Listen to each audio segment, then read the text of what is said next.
Boa noite a todos. Noite, vamos lá para o estudo da palavra essa noite. Estive pensando um pouco sobre os profetas, irmãos. Sobre os profetas. Olha, preciso de falar sobre a salvação de Cristo Jesus.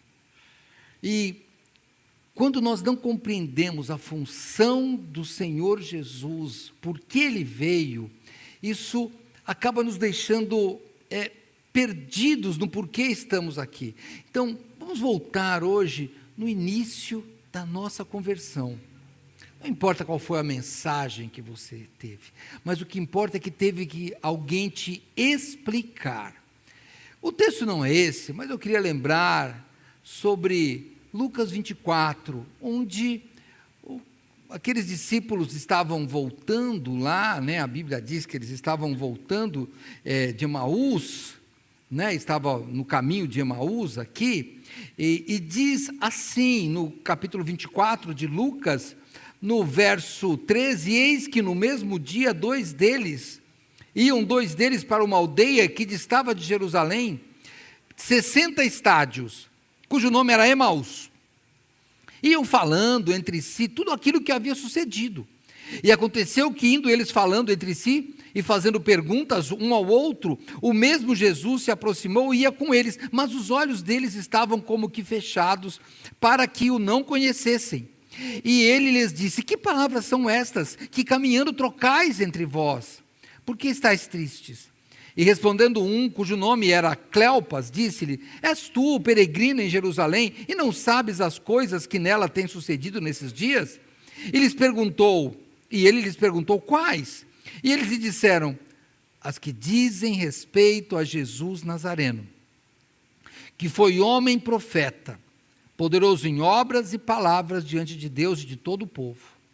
E como os principais sacerdotes, os nossos príncipes o entregaram à condenação de morte e o crucificaram.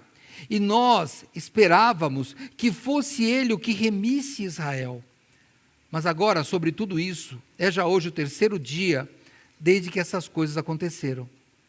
É verdade que também algumas mulheres entre nós nos maravilharam, as quais de madrugada foram ao sepulcro e, não achando o seu corpo, voltaram dizendo que também tinham visto uma visão de anjos, que dizem que ele vive.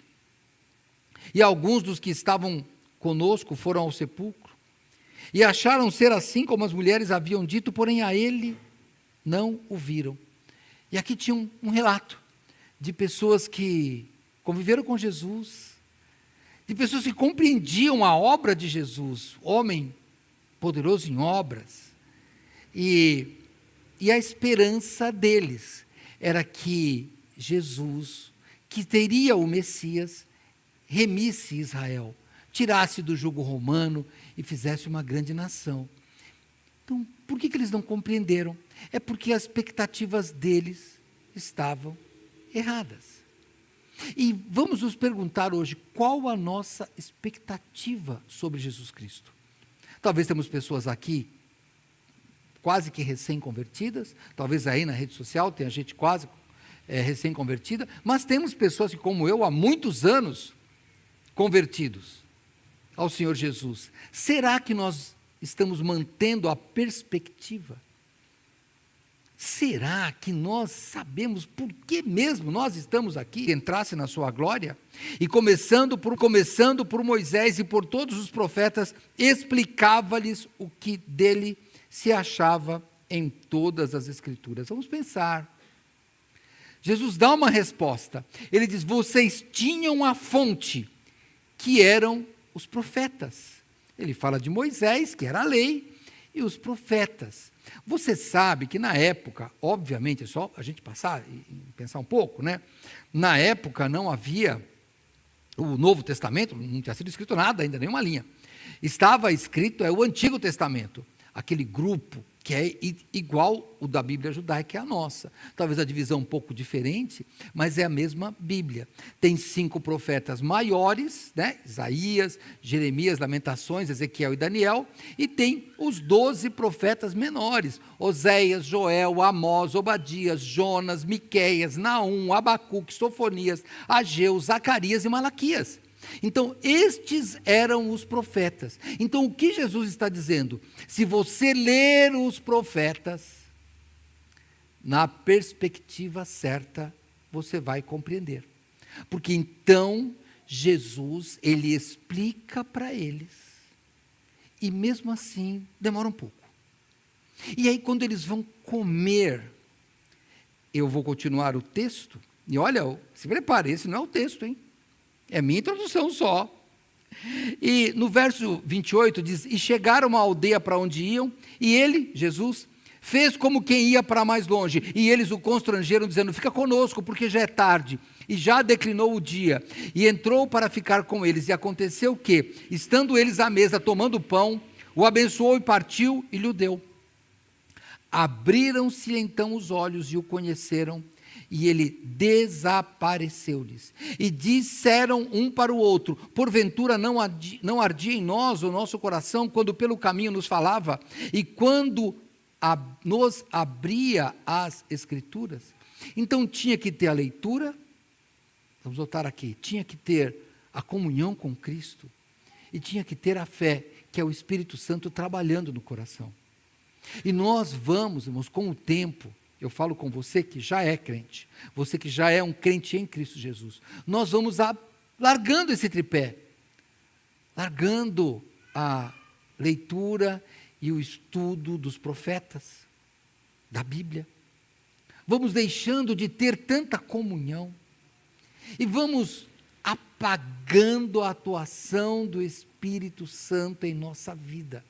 Começamos a pensar que Jesus é um grande fazedor de milagres, que não vai restaurar o Brasil. A gente nem acredita mais nisso, a gente não liga mais para isso.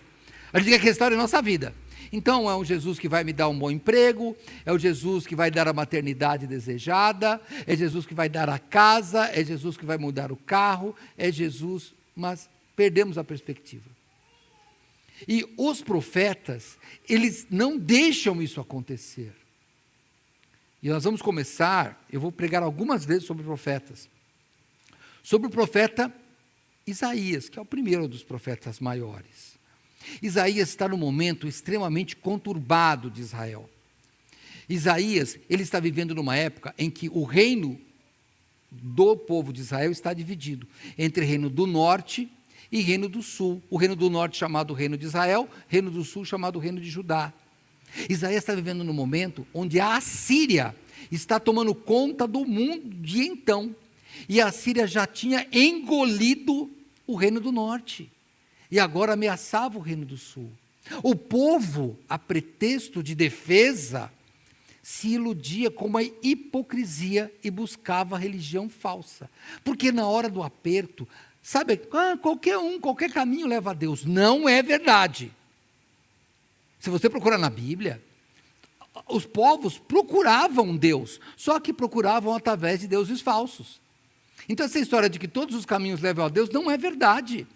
Não é verdade. Eles procuravam, mas Deus não se agrada deles, porque eles estavam sendo hipócritas. Um dos profetas, Isaías, ele chega a falar, esse povo fala que acredita tanto, que bom, mas eles não agem desse jeito. É mentira. Por quê? Existia essa religiosidade falsa. E também, o povo não tinha a perspectiva necessária. O povo queria algo que fosse desse mundo. Por isso que os discípulos lá de Emaús falam, esperávamos que ele remisse Israel. Era isso que, na verdade, todos esperavam. Porque a confiança deles estava num poder, num povo, num governo forte. E não era isso. E o que eles pensavam ser forte, na verdade era fraco. E o que eles pensavam ser fraco, na verdade era o forte. Parece confuso, mas nós vamos resumir. Eu tive que escolher um capítulo de Isaías, porque não dá para pregar sobre todo ele, senão iríamos demorar muito, mas eu vou pegar o mais famoso, que é o capítulo 53 de Isaías. Agora sim, vamos no texto, e você vai ver que esse texto de Isaías, capítulo 53, é um texto bem importante. Primeiro porque Isaías é o livro mais citado de todos os profetas, direta ou indiretamente, no Novo Testamento. Muitos livros, os evangelhos, Paulo, mencionam o profeta Isaías de forma direta, e alguns de forma indireta. Se você contar direta, eu fiz uma pesquisa, alguém disse que talvez ele tivesse mais de 300 referências. Então é muito forte isso. E este capítulo 53 de Isaías, se nós o compreendermos, nós vamos ver que às vezes a nossa perspectiva, mesmo depois de tantos séculos, ainda está errada em algum momento. Isaías foi escrito 700 anos antes de Cristo. E o capítulo 53 parece que é um capítulo tão atual, escrito naqueles dias. Eu vou ler, são apenas 12 versículos, e eu vou tentar ler brevemente eles, ou rapidamente.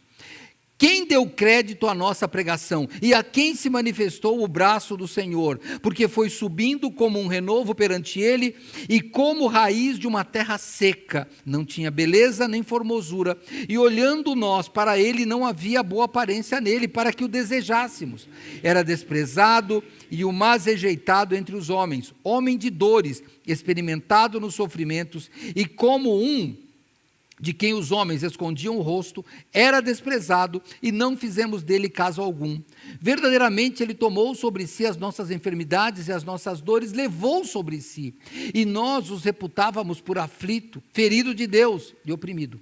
Mas ele foi ferido por causa das nossas transgressões e moído por causa das nossas iniquidades. E o castigo que nos traz a paz estava sobre ele, e pelas suas pisaduras fomos sarados. Todos nós andávamos desgarrados como ovelhas, cada um se desviava pelo seu caminho, mas o Senhor fez cair sobre ele a iniquidade de todos nós. Ele foi oprimido e afligido, mas não abriu a sua boca. Como um cordeiro foi levado ao matadouro, e como a ovelha muda perante os seus tosqueadores, assim ele não abriu a sua boca. Da opressão e do juízo foi tirado. E quem contará o tempo da sua vida? Porquanto foi cortado da terra dos viventes, pela transgressão do meu povo ele foi atingido. E puseram a sua sepultura com os ímpios, e com o rico na sua morte. Ainda que nunca cometeu injustiça, nem houve engano na sua boca.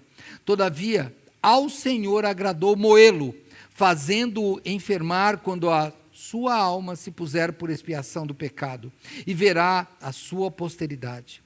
E prolongará os seus dias, e o bom prazer do Senhor prosperará na sua mão.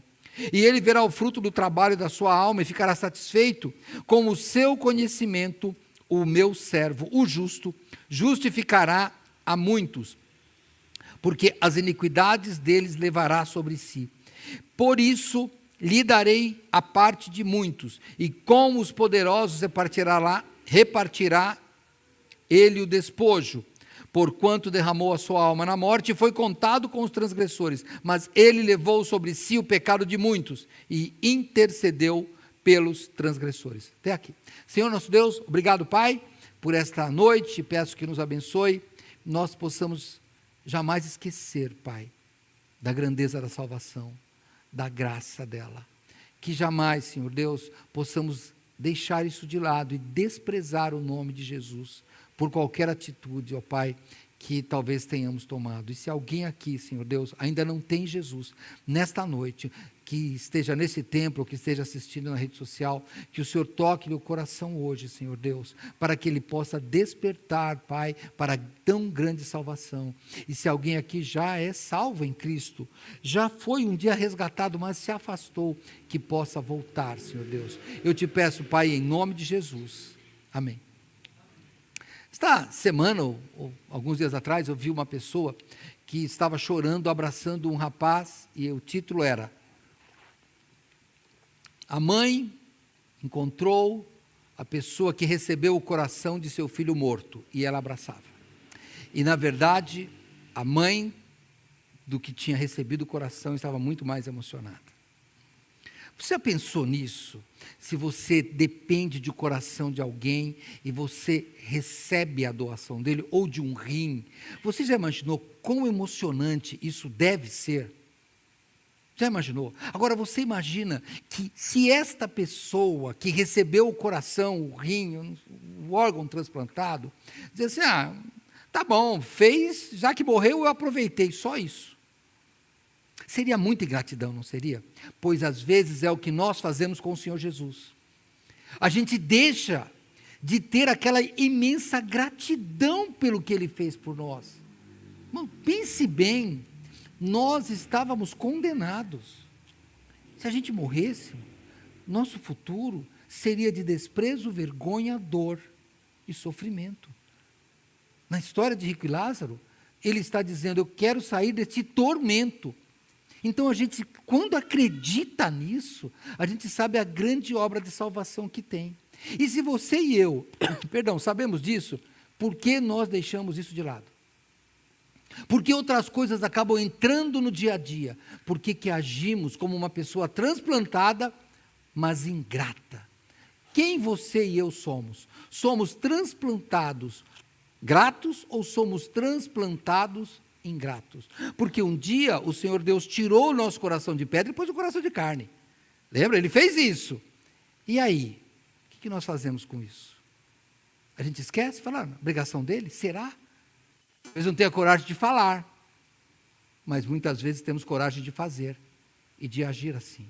Olhe o que relata neste capítulo 53. Primeiro vamos lembrar o que eu tenho falado nesta igreja, desde que começamos a estudar o Antigo Testamento. Aqui estamos estudando Gênesis às sextas-feiras, já estudamos Gênesis em vários lugares. Eu sempre tento falar para os irmãos, o Antigo Testamento, aliás, o Antigo Testamento, ele está fazendo a linha da semente da mulher, porque é aquela promessa, é ele que vai esmagar a cabeça da serpente, é isso. Então pensa, mesmo que os israelitas não estavam nem todos a par daquilo, não conseguiam entender completamente aquilo, mas é isso que Deus está fazendo, está traçando a linha sucessória para nascer Jesus Cristo, que é o Messias. É isso que é a linha que nos segue. Então, vem o Messias. O que o Messias faz? Ele sofre, morre, ele redime e depois ele reina. Tudo isso vai estar aqui, neste capítulo 53. Olha o que diz o verso 1. Diz assim, quem deu crédito à nossa pregação e a quem se manifestou o braço do Senhor. Irmãos, vamos pensar aqui, né? Olha, as pessoas, elas acreditam, mas não dão crédito. Como é que é isso, se a palavra é igual? Olha, eu vou tentar explicar, irmãos, mas é que Deus tem que tocar no seu coração. Eu vou só voltar para o 24 lá de Lucas, tá? Olha, eu vou voltar para, talvez eu esteja interpretando até de um jeito que você não interprete, mas eu queria te dizer, olha, os discípulos falam para Jesus assim, as que dizem respeito a Jesus Nazareno, que foi homem profeta, eles sabiam, poderoso em obras e palavras diante de Deus e de todo o povo, eles sabiam. Como os principais sacerdotes, os nossos príncipes, o entregaram à condenação de morte, eles sabiam. Nós esperávamos que ele fosse o que remisse Israel, eles sabiam. E agora vem a parte mais importante. É verdade, eles não estão duvidando, é verdade, que também algumas mulheres entre nós nos maravilharam, as quais de madrugada foram ao sepulcro, e não achando o corpo, voltaram dizendo que também tinham visto uma visão de anjos, e que dizem que ele vive. E alguns dos que estavam conosco foram ao sepulcro, e acharam ser assim como as mulheres haviam dito, porém, a ele não viram. Você nota aqui no finalzinho, um pouquinho de Tomé aqui? Dá para você notar? Olha, eu acredito em tudo isso, mas elas falaram. Mas e o que isso significa? É por isso que Jesus chama aqueles discípulos de nécios, tolos, sem senso. Tardos de coração, não aplicaram o coração na palavra do Senhor. Porque eles foram deixando, aquilo não mudava a vida deles. E a minha pergunta para mim, quando eu preparei a mensagem, eu pergunto para mim, pergunto para você. O que de verdade Cristo mudou na sua vida? Agora você é crente? Agora você vai para a igreja? O que mudou de verdade? Me fala, o que mudou? Se você veio de uma família evangélica, talvez tenha mudado muito pouco. Se você veio de uma família não evangélica, o que mudou é que talvez sua família agora briga mais com você, só isso. Você deixou de ir a alguma festa, parou de beber, não vê os vícios que... Mas será que não tem mais? Será que não tem o ardor no coração? Irmãos, quando eu vejo assim as cadeiras vazias, eu fico pensando, irmão, a primeira coisa que falta em nós, e olha, eu não estou criticando você que está em casa, eu só quero que você pense, se não é isso, às vezes falta o ardor no coração, falta gratidão, porque Ele nos tirou. Olha, eu estou com 65 anos, mas eu fiz velório de um homem de 60 e poucos, mais novo que eu, um de 56, e um natimorto essa semana. Todo mundo mais novo que eu. Não tem garantia. Se eles não tiveram a fé em Cristo, eles já estão num tormento. Perdoe, família, eu sei que é duro. É muito difícil. Mas você tem que pensar que é por isso que, como o pastor diz, pastor Neil, traga o que nos dê oportunidade. Eu vou mais longe, que nos dê oportunidade e traga visitantes. E eu tenho reclamado, irmãos, e tenho mesmo, hein? Cadê algumas coisas da igreja no status? E por que da propaganda? Porque é a forma hoje. Põe tudo, põe política, põe piada, põe vitória do time. Você não tem nada para falar de Cristo. Pode continuar colocando. Eu só quero que você diga para as pessoas como é que você vai pregar a tempo e fora de tempo. Como é que você vai ser grato para dizer, esse Jesus salva. Porque senão nós estamos igual aos discípulos. A gente acredita em tudo isso. Mas chega no final a gente... E daí? Parece que aqueles discípulos pararam no meio da conversa. E Jesus fala, seus tardos de coração. Então não seja assim. Quando ele fala aqui, olha, quem ouviu, ele está dizendo, as pessoas recusaram. Lembra o que João nos escreve? João escreve assim, que ele veio para os seus, mas os seus não receberam. Mas o apóstolo Paulo, ao escrever aos Romanos, ele interpreta isso. E olha como ele interpreta esse texto aqui. Vamos lá comigo para Romanos capítulo 10. Eu vou voltar para o texto aqui, mas vamos para Romanos, carta do apóstolo Paulo aos Romanos, no capítulo 10. Olha o que ele diz no verso 16. Mas nem todos têm obedecido ao evangelho. Pois Isaías diz, Senhor, quem creu na nossa pregação? Nota que ele está falando desse texto. Então o que está dizendo? Não são todos os que rejeitam, mas alguns rejeitam. Não são todos os que creem, mas alguns creem. Então ele está dizendo aqui que não tem, só que daí ele começa a fazer um filtro. Ele fala, mas digo, porventura não ouviram? E ele está falando aqui dos que não creram. Sim, por certo, por toda a terra saiu a voz deles, e as suas palavras até os confins do mundo. Mas digo, porventura Israel não o soube? Então aí ele vai falar de Moisés, enfim. Nós ouvimos, irmãos, mas talvez não adiante nada, se não mudar a nossa vida. Quem deu crédito à pregação? Sabe o que Isaías diz? Volta no capítulo 53, aliás, no capítulo 55, no verso 6, ele diz assim, buscai ao Senhor enquanto se pode achar, invocai-o enquanto está perto, buscai ao Senhor, deixe o ímpio o seu caminho e o homem maligno os seus pensamentos, e se converta ao Senhor, que se compadecerá dele, torne para o nosso Deus, porque grandioso é em perdoar, porque os meus pensamentos não são os vossos pensamentos, nem os vossos caminhos, os meus caminhos, diz o Senhor. Porque assim como os céus são mais altos do que a terra, assim são os meus caminhos mais altos do que os vossos caminhos, e os meus pensamentos mais altos do que os vossos pensamentos. Não é isso que Paulo diz? Pensai nas coisas que são de cima. E nós estamos aqui, vamos chegar numa época ruim agora, hein? Ruim, no sentido de que é uma época política. E eu vou pedir para os irmãos, não briguem por coisas desta terra. Não briguem. Pastor, mas se aquele pior político, na sua visão, hein? Na sua visão, hein? Se naquele pior político ganhar, vai ser um instrumento na mão de Deus. Porque quando a Síria está lá, batendo em Israel, sabe o que Isaías diz? A Síria é a minha vara que eu castigo. Então, tenha certeza, será o melhor político que vai ganhar, tenho certeza. Pastor, e se ele fizer a gente sofrer? É porque a gente merece. Pode ter certeza. Então, não briguem por isso, nós temos que pensar nas coisas que estão no céu. E, na verdade, o que nós temos que fazer é pregar o Evangelho de Cristo. Ele salva, ele não é político. Nem todos obedecem ao Evangelho. E a minha pergunta é, você obedece ao Evangelho? Eu obedeço ao Evangelho? Essa é a primeira pergunta do capítulo 53. Quem creu, quem deu crédito ou quem creu em nossa pregação? E daí ele começa a falar do Messias. No verso 2 ele diz, porque foi subindo como um renovo perante ele, como raiz de uma terra seca, não tinha beleza nem formosura, e olhando nós para ele, não havia boa aparência nele, para que o desejássemos. Me fala, o que o povo esperava do Messias? O Messias forte, o Messias guerreiro.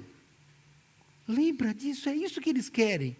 De onde tiramos isso? Irmãos, Saul foi o primeiro rei. Quando o povo pediu rei, a primeira coisa que Deus deu foi um rei que eles queriam. E eles se agradaram. Saul era o mais alto entre os homens. Saul era belo entre todos. Mas Deus o rejeitou. Eles queriam um homem de aparência, guerreiro, vigoroso, que mostrasse potência. Era isso que eles queriam. E daí Deus manda Jesus. E olha, não se iluda. Eu não espero ver Jesus loiro, de olhos verdes, alto e bonitão, igual nos filmes, hein? Não. A Bíblia diz que ele não tinha beleza. Ele não tinha beleza, irmãos. E, na verdade, ele não tinha nem essa ideia de guerreiro forte. Olha o que ele diz, ao invés de ele falar, vamos guerrear e vamos ganhar e você vai... Vitória, como nós cantamos músicas aqui, nada de errado. Mas nós cantamos essas músicas ufanistas e elas têm no cantor cristão, não é? É assim, vamos ter vitória, é verdade, eu sei, mas que nós temos que pensar que o Senhor Jesus, ele disse que ele não era guerreiro. Ele disse que ele era manso e suave. Lembra de Mateus 28? Eu vou pegar aqui, Mateus 11, né? 28 não. Mateus 11, verso 28. Olha, Mateus capítulo 11, olha o que Jesus Cristo nos diz no verso 28. Vinde a mim, todos os que estáis cansados e oprimidos, e eu vos aliviarei. Tomai sobre vós o meu jugo e aprendei de mim, que sou manso e humilde de coração, e encontrareis descanso para vossas almas. Então, o nosso guerreiro é diferente. O nosso guerreiro é diferente. Ele é manso e ele é humilde. E se você quer ser um imitador de Cristo, como Paulo fala, sede meus imitadores, como eu sou de Cristo, esse é o nosso espírito. Manso e humilde. Nós temos que levar para as pessoas a mensagem de salvação. Elas precisam de se salvar. E hoje, as pessoas não acham que não precisam de salvação. Porque nós temos ciência. Mas olha, você que já passou, e temos duas pessoas hoje aqui, que pelo menos ela, mas não estou falando para vocês, hein? Foram para o hospital e o hospital passaram muito mal. Mal a ponto de ficar na UTI. Deve ter mais pessoas, tem mais pessoas aqui assim. Então fala, e Deus te tirou de lá. E olha, nós poderíamos ter ficado lá. Eu já passei também, e podíamos ter ficado lá. Podíamos não ter voltado para casa. E agora? O que nós fazemos com isso? Nós temos de pensar em Cristo. Ele é a resposta, esse jugo que Ele está nos dando, essa nossa vitória não é pela luta, é pela fé. É isso que Ele está falando aqui. Vamos continuar aqui para você ver o texto de onde ele vai, no verso 3 e 4, olha. Era desprezado, o mais rejeitado entre os homens, homem de dores, experimentado nos sofrimentos, e como um de quem os homens escondiam o rosto, era desprezado e não fizemos dele caso algum. Verdadeiramente ele tomou sobre si as nossas enfermidades e as nossas dores levou sobre si. Perdão. E nós o reputávamos por aflito, ferido de Deus e oprimido. Então, o que ele está dizendo aqui? Jesus, quando vem, ele começa a mostrar isso, que ele leva as enfermidades, por isso é que ele cura. Jesus podia ter vindo, ensinado as coisas boas e morrido na cruz, mas não, ele cura. Mateus, ele interpreta esse texto também, veja como é bem mencionado Isaías. Mateus capítulo 8, nós somos agora no 11, vou só voltar no 8, mas olha, eu volto em todos os textos, vou voltar para o capítulo 53 de Isaías, tá? Se você não quiser ir até lá ou não tiver habilidade, não tem problema, eu vou voltar aqui, tá bom? Mas Mateus capítulo 8, no verso 16 diz assim: e chegada a tarde, trouxeram-lhe muitos endemoniados, e ele, com a sua palavra, expulsou deles os espíritos e curou todos os que estavam enfermos, para que se cumprisse o que fora dito pelo profeta Isaías, que diz: ele tomou sobre si as nossas enfermidades e levou as nossas doenças. Então, você pode falar, está vendo? Ele cumpriu. Mas, irmãos, tem uma passagem que você nota o poder de Deus puro entrando quando ele é exposto a uma pessoa que quer ser curada e ele perdoa os pecados. E aí ele nota o que é mais importante para a nossa vida. Isso está em Mateus também, se você estava lá no capítulo 8, vamos para o capítulo 9, é rapidinho, fácil de encontrar. Logo no capítulo 9,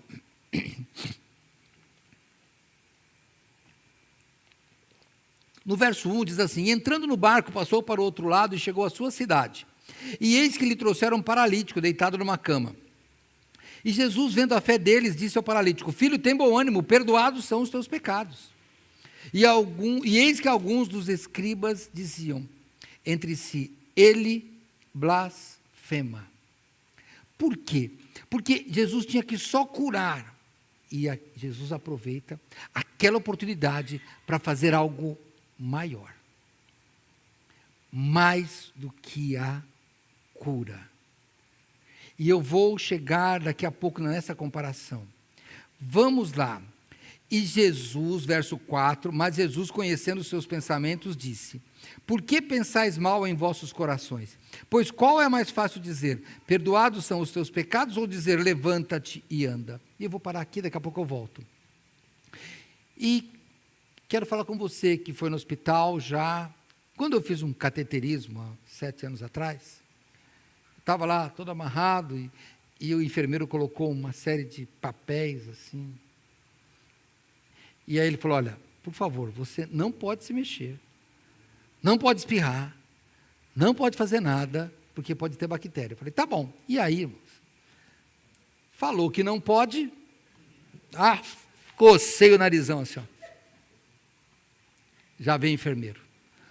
Mas ele veio doido, deu uma bronca: você quer morrer? Eu falei: não. Você quer morrer? Vou te abrir, essa bactéria vai entrar. Aí ele tirou tudo assim, com aquela cara, sabe, de mãe que dá bronca, que você acabou de lavar o quintal ou a sala e você sujou. Aí ele tirou tudo e falou: não se mexe mais. Aí deu uma amarradinha, né, para ter a certeza. Não se mexe mais, porque você pode morrer. É só entrar uma bactéria e acabou com a sua vida. Você que passou por isso no hospital, a gente poderia ter ficado lá, hein? O que é mais fácil? Que a gente saiu daquele hospital sem morrer, ou que Jesus perdoou os nossos pecados? Porque quando eu fui para o hospital, eu já era crente, já tinha meus pecados perdoados. Qual era mais fácil? Qual é mais fácil? Você sair de uma UTI, quando o médico diz: olha, só Deus, e você é curado, e está aqui hoje com a gente, ou em casa, não importa, ou perdoados os pecados? Qual parece ser o mais fácil? A gente conta com toda alegria: eu estava no médico, na UTI, quase morri, o médico já não dava mais esperança, aí Deus fez um milagre na minha vida. Qual é mais fácil as pessoas se impressionarem? Com isso, ou quando eu digo: eu ia para o inferno, e Deus me salvou de lá? Você sabe, isso não impressiona ninguém. Então Jesus estava passando exatamente por isso lá. E quando os escribas lá, eles começam, está blasfemando, porque quem pode perdoar pecado é só Deus.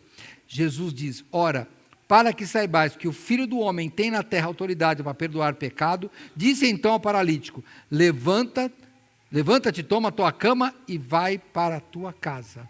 E levantando-se foi para a sua casa, e a multidão vendo isso maravilhou-se e glorificou a Deus que deu tal poder aos homens. Vamos brincar aqui na nossa interpretação? O pessoal, ou as pessoas, perdoa, quase gíria aqui, essa multidão que maravilhou e foi para casa, foram impressionados porque o pecado estava perdoado ou porque o paralítico andou? Já notou? Irmãos, se Deus tocou no seu coração, você não pode deixar isso acontecer. Com você. O que te impressiona mais? Te impressiona mais quando Deus te faz um milagre no seu corpo, te livra da morte, ou quando Ele perdoa pecados? Dá uma olhada. E me perdoe, às vezes somos fariseus. Porque nós falamos, não, está vendo, Deus me tirou do hospital. Mas e aí, o perdão dos pecados? Pense nisso. Eu gostaria de hoje que nós valorizássemos o perdão que o Senhor Jesus nos deu um dia. E olha, quando você continua aqui, no capítulo 53, de novo, olha no verso 5, o que diz? Diz aqui, mas ele, falando do Messias, foi ferido por causa das nossas transgressões e moído por causa das nossas iniquidades, e o castigo que nos traz a paz estava sobre ele, pelas suas pisaduras fomos sarados. Todos nós andávamos desgarrados como ovelhas, cada um se desviava pelo seu caminho, mas o Senhor fez cair sobre ele a iniquidade de todos nós. Ele foi oprimido e afligido, mas não abriu sua boca. Como um cordeiro foi levado ao matador e como ovelha muda perante seus tosqueadores, assim ele não abriu a sua boca. Então, vamos pensar aqui o que aconteceu. Ele está dizendo aqui que ele foi ferido por causa das nossas transgressões. É isso que nós temos que pensar. Que a nossa transgressão merecia condenação, mas Ele nos trouxe essa paz. Sabe, nós que passamos, o meu susto não foi tão grande, mas talvez você tenha passado por provações piores, claro, muito piores do que eu, nos hospitais. Mas eu quero só te pensar, que bom que Deus te livrou, ou me livrou também da gente ter morrido naquela data, mas... Olha o pessimista aqui, não, mas o realista, né? Você vai morrer. E eu também. Não tem jeito. Na verdade, o médico salvou minha vida. Não, ele retardou a morte, mas não salvou a vida não, meu. Porque ele só segurou um pouquinho mais. Sabe aquele negócio de que está perdendo o time, o juiz dá um pouquinho mais de tempo, mas você já está perdendo.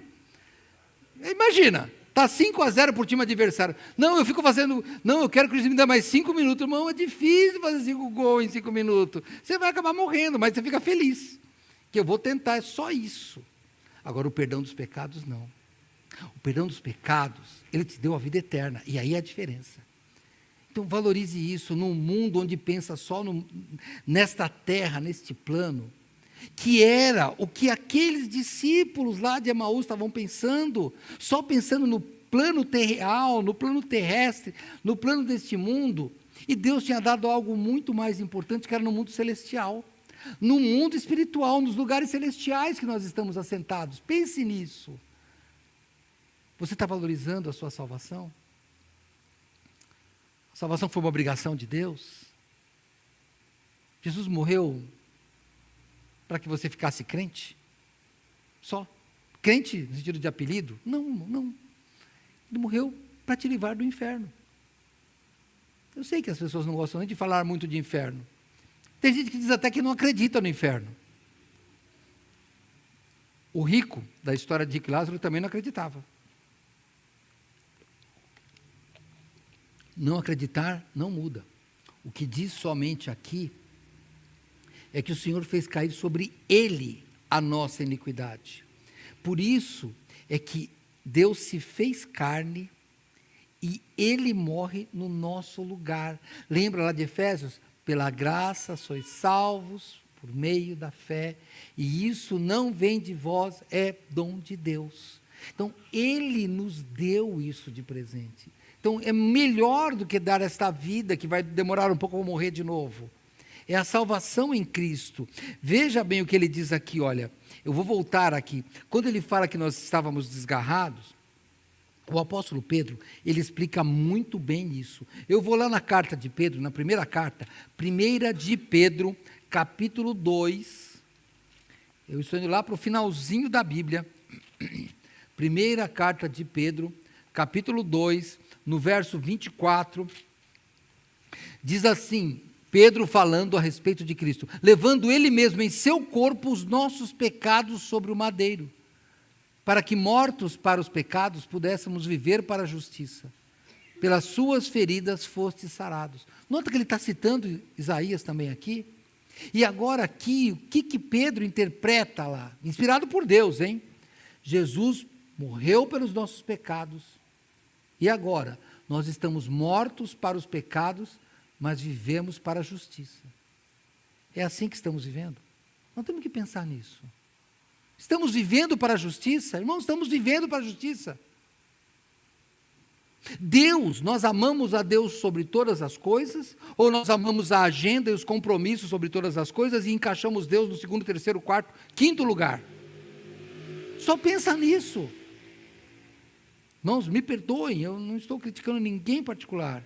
Eu só estou pensando que nós não podemos criticar muito os fariseus ou os israelitas do Antigo Testamento, porque de vez em quando nós agimos como eles, dando valores às coisas que não deveriam ter tanto valor. Claro que eu tenho que sobreviver, tenho que trabalhar, é assim que funciona a vida, tem que comer, tem que cuidar da saúde, isso tem que fazer. Não há dúvida disso, não estou dizendo para não fazer isso, só estou dizendo que não é essa a mensagem de Deus. Será que nós estamos esperando? Eu espero que Jesus Cristo venha na minha geração, viu? Eu espero. Pastor, para a gente reinar com Ele, eu espero. Mas eu repito, a minha brincadeira séria, não terá isso no céu, mas a minha brincadeira séria. Se você, ao chegar no céu, tiver um tapete para limpar e você vê que sou eu, pode limpar o pé. Eu quero só estar lá dentro. Porque se um dia Deus colocar algum galardão na minha cabeça, a exemplo dos 24 anciões, eu vou depositar aos pés dele, só isso. Então não temos vitória nenhuma aqui. Quero que os irmãos pensem, é este o problema, e como que ele faz isso?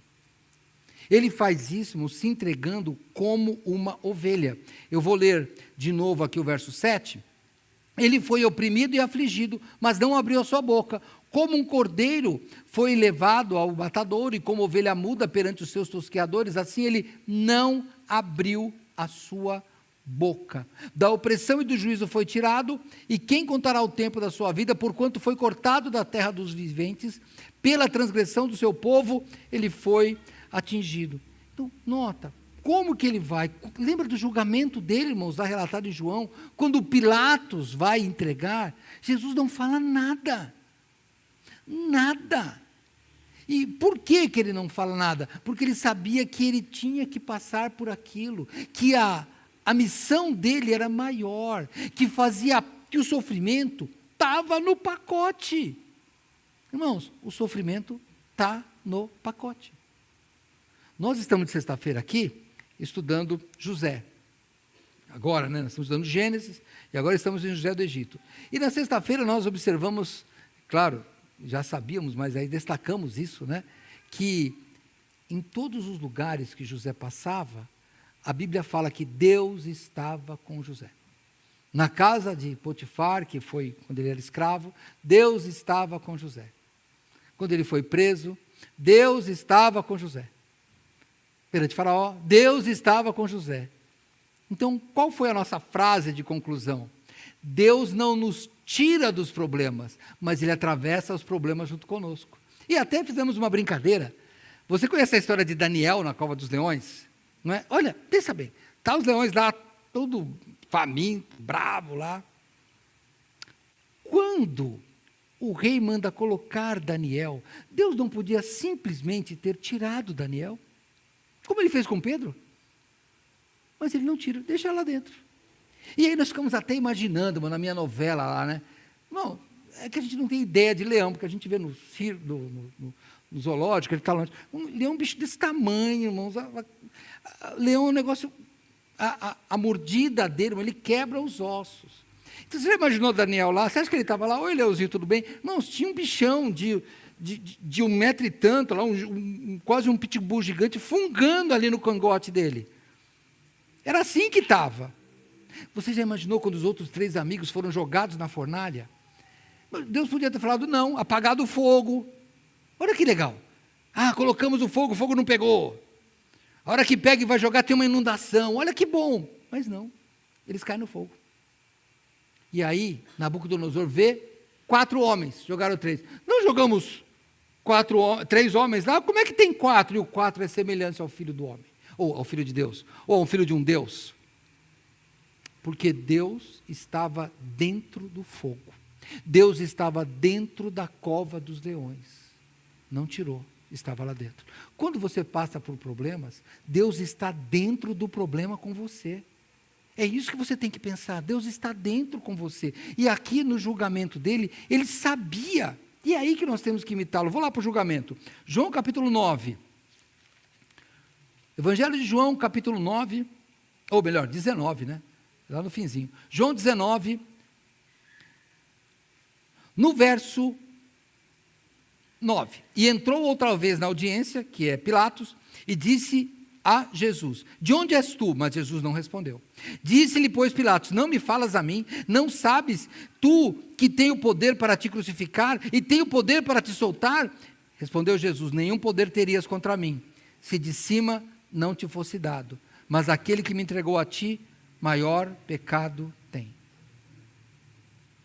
Jesus sabia que Deus Pai estava com ele, estava cumprindo a ordem do Senhor. E é isso que lá Isaías está falando. Isaías está dizendo, ele estava mudo como uma ovelha. Era a missão dele. Lembra que ele disse que ele não veio para servir, mas para ser servido e dar sua vida. Lembra? Eu vou ler o texto. Mateus 20. Mateus 20, porque eu quero fazer uma brincadeira linguística com os irmãos aqui, olha. Mateus capítulo 20, verso 28. Bem como o Filho do Homem não veio para ser servido, mas para servir e para dar a sua vida em resgate de muitos.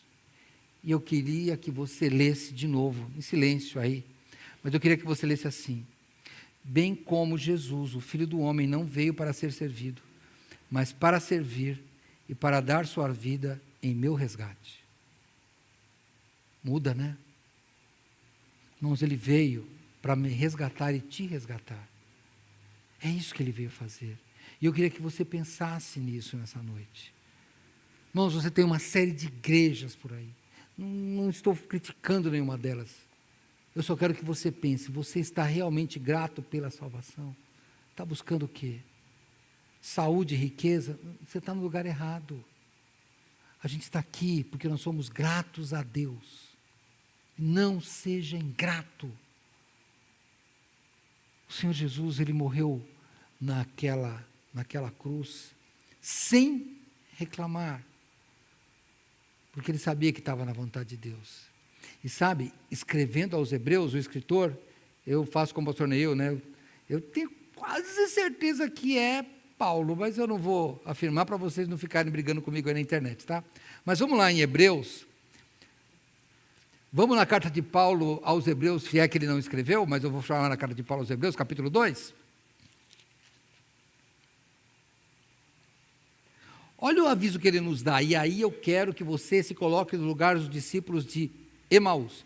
Como escaparemos nós se não atentarmos para uma tão grande salvação, a qual, começando a ser anunciada pelo Senhor, foi-nos depois confirmada pelos que a ouviram? Como é que nós vamos menosprezar, deixar de ter atenção para tão grande salvação? Queria que você pensasse nisso. Não volta, pensa na salvação. Sabe, às vezes nós ficamos criticando igrejas, na igreja que você está, não digo a nossa, qualquer igreja, a sua igreja aí. Irmão, você tem a salvação, então tem saída. O pior, eu me sinto melhor em tal lugar do que na igreja. Já ouvi falar isso. Me sinto mais, olha o absurdo. Eu me sinto melhor num bar do que na igreja. Tá bom, lá tem salvação? É só pensar. Porque sentir melhor, irmãos. E aí eu pego as palavras do pastor Neil. A música tocou meu coração. Irmãos, música de Roberto Carlos toca no coração da gente. O pessoal quer chorar. Tem música muito bonita. Roberto Carlos ou qualquer outro. Aí. Hoje vocês jovens não tem mais isso, que vocês, não sei, me perdoe, é que as músicas não tocam muita coisa não, mas vamos lá, vai. Mas tem música aí romântica, sei lá, música que fala de coisas tão sérias. Poxa vida, irmãos, é animador, só que não tem salvação. O problema é só esse. Vamos focar, irmãos, se nós queremos falar de Cristo, nós temos que atentar para a salvação.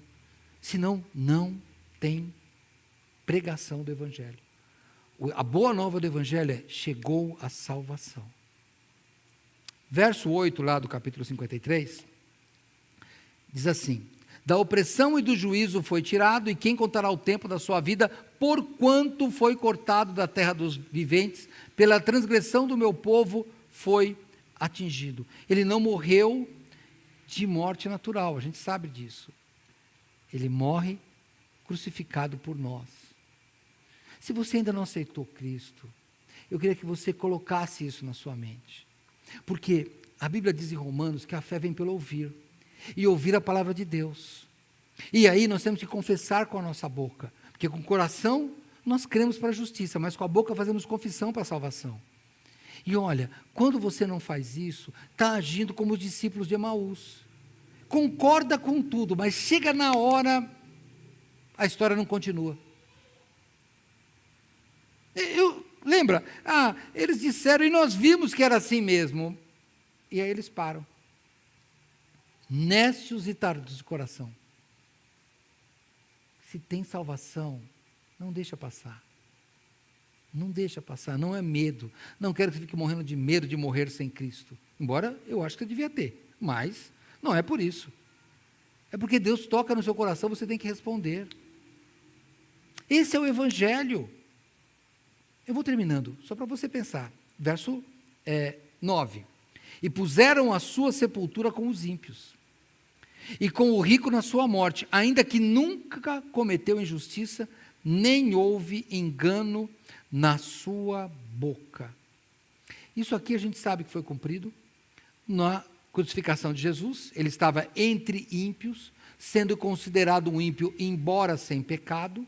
Por isso que estava lá nas 3 cruzes e ele no meio dos malfeitores. E depois, quando ele morre, ele não tem onde ser sepultado. E José de Arimateia, e a Bíblia faz questão de dizer, um homem rico, chamado José de Arimateia, de onde ele era, ele pediu a Pilatos, e pegou o corpo e o sepultou. Então, Isaías está cumprido até nesse pequeno detalhe. Mas o que nós temos que pensar vai aqui do verso 10 e 11, já para o nosso final.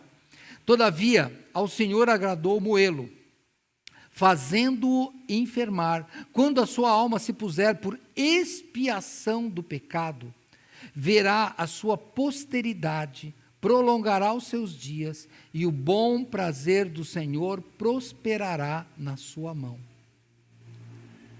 E aqui eu quero que você pensasse, nesta parte aqui, quando ele fala, porque, irmão, a expiação, e é com X, hein? Não é com S, cuidado aí, hein? Espiar com S é que de olhar, escondido, dar uma espiada, não.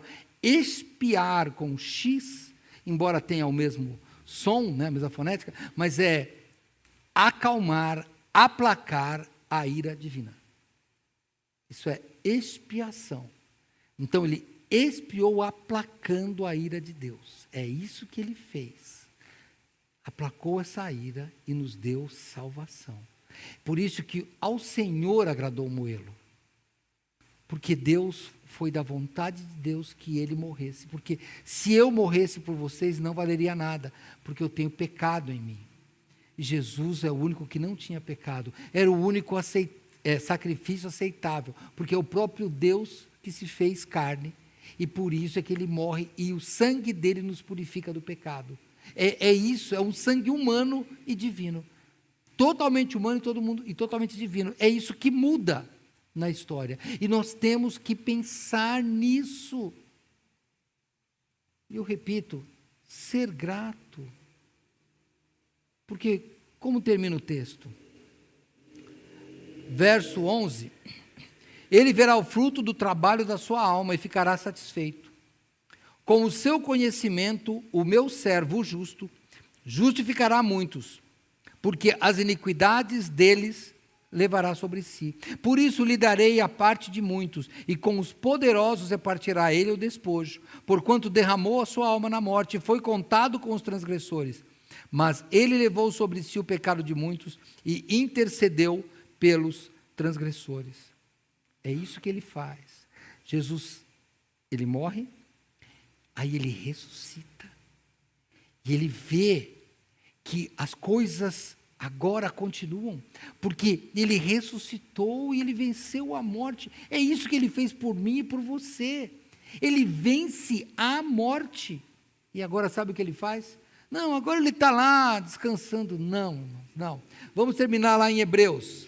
E eu queria que você pensasse comigo em Hebreus de novo, capítulo 7, lá no finalzinho da sua Bíblia, carta aos Hebreus, capítulo 7, no verso 25, falando de Cristo, portanto, pode também salvar perfeitamente os que por ele chegam a Deus, vivendo sempre para interceder por eles. Então vamos pensar em Isaías 53. O Messias, ele é rejeitado. O Messias sofre, por isso que esse capítulo é chamado do Evangelho de Isaías. Ou então, o capítulo do servo sofredor. Então ele é um servo que sofre, ele é julgado em silêncio, é o que diz lá, ele é morto na cruz, porque tinha que derramar o sangue na cruz, porque sem o sangue não haveria purificação do pecado, ele tinha que ser pendurado no madeiro, porque ele tinha que ser maldição por nós, e depois, irmãos, ele é exaltado, porque ele é crucificado, perdão. Eu tenho que voltar para o primeiro versículo só, para fechar a Bíblia. Discípulos de Emaús, depois da repreensão de Cristo, eles despertam, eles começam a conectar, ardia o coração, e aí eu acho que eles são realmente convertidos ali. Ali eles descobrem Jesus. E a pergunta que eu tenho que fazer é: em que pé que você está? Porque o capítulo começa assim: quem deu crédito à nossa pregação? É a pergunta que eu fiz para mim no final. Quando eu preparei o estudo, eu queria que você perguntasse para você: quem deu crédito à pregação? Eu dei? Você deu crédito? Você acreditou de verdade? Mas acreditou com fé mesmo? É a coisa mais importante para você ou não? No tempo de Isaías, as pessoas diziam que acreditavam, mas não agiam como crentes que acreditavam. Que isso não se repita conosco. Quem deu crédito à minha pregação, diz a Bíblia, e eu queria que você dissesse: eu dei. Aceite Jesus se você não tem Jesus. Volte para Ele se você está longe. E se você está frio, aqueça-se como o coração daqueles discípulos, porque o Senhor Jesus morreu e nos deu salvação. Vamos orar. Pensando na nossa vida, você não tem Cristo? Olha, se você está aí na rede social, faz um comentário aí, alguém entre em contato com você. Se você está aqui no templo, eu queria que você hoje se manifestasse. Vamos, publicamente mesmo, diga: eu quero aceitar esse Jesus. Eu quero ver se é verdade, pode fazer prova dele. Ele muda vidas. Se você está longe, eu ia te convocar hoje, convidar e convocar, volta. Se você mora longe, volta para a igreja que você saiu. Se quiser voltar para cá, se você estiver aqui, vem aqui. Volta, não fique longe. Para que isso? Se salvação é a melhor coisa que a gente tem. Não corra atrás. Me magoei, deixa a mágoa para lá. O sangue de Jesus purificou todo mundo. O sangue de Jesus purifica todo aquele que o aceitar. Pensa nisso. Se você é grato a Deus, Publique isso, para que as pessoas saibam que o Senhor Jesus tem poder para salvar. Senhor, muito obrigado, Pai, por esta noite. Eu te peço que o Senhor nos abençoe e, primeiramente, nos perdoe a nossa ingratidão e perdoe, Pai, as vezes que estamos deixando a preciosidade, o tesouro da salvação de lado, Senhor, nos preocupando com tantos detalhes e nos esquecendo da verdadeira salvação que está em Teu Filho Jesus. Senhor Deus, num mundo onde estamos correndo atrás de saúde, de dinheiro, de tempo, de bens, quando só uma coisa importa, que é a salvação do Seu Filho Jesus Cristo. E é em nome dEle que eu te peço que hoje possamos ver almas rendidas a Teus pés, Pai. Se tem alguém que não tem Cristo aqui, que hoje possa declarar com a sua boca. Se alguém está longe, que hoje possa voltar, Senhor Deus. Possa ficar perto. Se alguém está frio, que aqueça o coração, como aqueles discípulos. E se alguém está interpretando o Evangelho como algo apenas de progresso deste mundo, que possa compreender o que os profetas disseram do Teu Filho, o servo sofredor, Jesus Cristo. Porque é em nome dEle que nós oramos. Amém.